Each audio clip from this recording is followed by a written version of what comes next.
मन को जीतने की कला। जिसने अपने मन को जीत लिया उसने संसार जीत लिया। गौर से सुनिए मित्रों, आज मैं आपसे कोई साधारण बात नहीं करने वाला। आज मैं आपसे उस युद्ध की बात करने आया हूं जो हर इंसान रोज लड़ता है लेकिन पहचानता बहुत कम है। ये युद्ध बाहर नहीं है, न किसी दुश्मन से, न हालात से, न किस्मत से। ये युद्ध आपके अपने मन से है। और सच्चाई ये है, जो इस युद्ध में हार गया वो जीवन की हर लड़ाई हारता चला गया।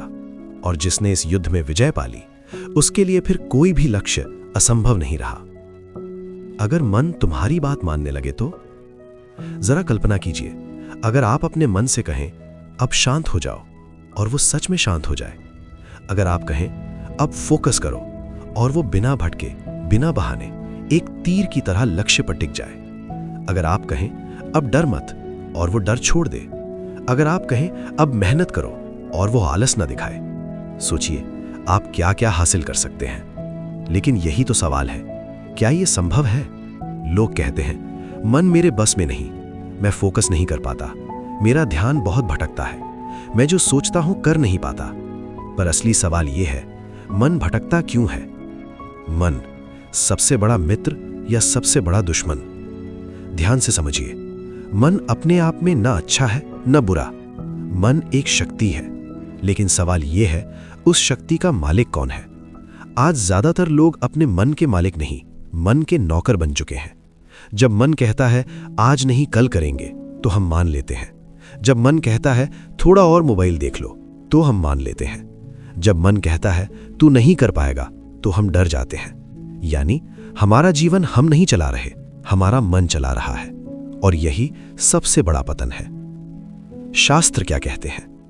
हमारे शास्त्रों में एक वाक्य बार बार आता है, मना एव मनुष्याणाम कारणम बंध मोक्षयोः। अर्थात मन ही बंधन का कारण है और मन ही मुक्ति का।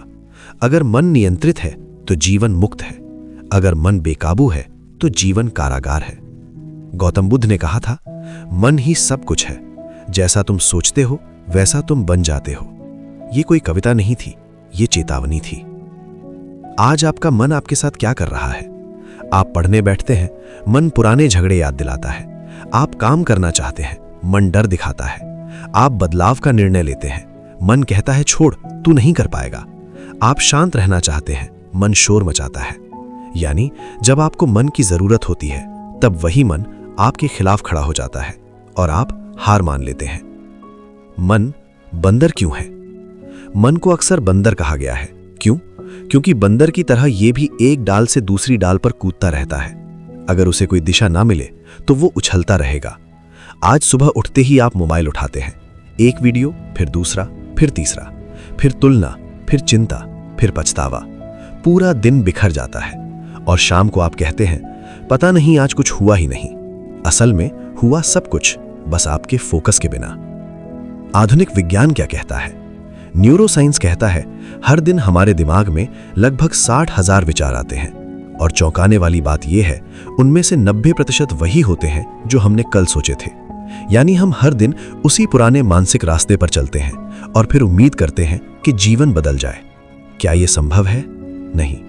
नया जीवन नए मन से आता है। मन को साधने की यात्रा की शुरुआत। अब सवाल यह है, मन को नियंत्रित कैसे किया जाए? न डांटकर, न लड़कर, न दबाकर। मन को साधा जाता है जागरूक अभ्यास से। और इस यात्रा की पहली विधि है विधि 1, ब्रह्म मुहूर्त, यानी मन पर राज करने का समय। ब्रह्म मुहूर्त यानी सुबह 4 से 6 बजे। ये वो समय है जब प्रकृति शांत होती है, वातावरण शुद्ध होता है और मन सबसे कम विचलित होता है। वैज्ञानिक रूप से इस समय दिमाग विशेष अवस्था में होता है। मेलाटोनिन हार्मोन मानसिक स्पष्टता देता है। इस समय मन सबसे ज्यादा रिसेप्टिव होता है। अगर आप इस समय उठकर शांत बैठते हैं तो आप पहली बार महसूस करेंगे कि मन उतना शोर नहीं करता। यही कारण है कि ऋषि, योगी, बुद्ध सब इसी समय साधना करते थे, क्योंकि जो सुबह अपने मन को जीत लेता है वो पूरे दिन को जीत लेता है। विधि 2, प्राण शक्ति साधना, सांसों से मन पर नियंत्रण। ध्यान दीजिए, जब आप गुस्से में होते हैं सांस तेज होती है, डर में सांस उथली होती है, शांत होने पर सांस गहरी होती है। अर्थात सांस और मन जुड़े हुए हैं। जो अपनी सांसों पर नियंत्रण पा ले वो अपने मन पर नियंत्रण पा सकता है। अनुलोम विलोम सिर्फ योग नहीं, एक मानसिक अनुशासन है। 10 मिनट का अभ्यास दिन भर की मानसिक स्थिति बदल देता है। जब सांस स्थिर होती है तो मन आज्ञाकारी होता है। विधि 3, विचार विच्छेदन, सोच को बीच में काट देना। यह सबसे शक्तिशाली विधि है। जब भी कोई नकारात्मक, फालतू, दुखद या डर पैदा करने वाला विचार आए, उसे पूरा मत सुनो, उसे बीच में काट दो। अपने अंदर स्पष्ट शब्दों में कहो, रुक, कट, अभी नहीं, और तुरंत ध्यान को किसी क्रिया में लगाओ। पानी पी लो, चलने लगो, सांस पर ध्यान दो। बार बार ऐसा करने से पुराने न्यूरल रास्ते टूटते हैं। मन सीखता है कौन सा विचार रखना है और कौन सा छोड़ देना है। यही असली मानसिक शक्ति है। अंतिम सत्य, मन को जीतना कोई चमत्कार नहीं, ये एक अभ्यास है, एक अनुशासन है, एक युद्ध है जो रोज लड़ा जाता है।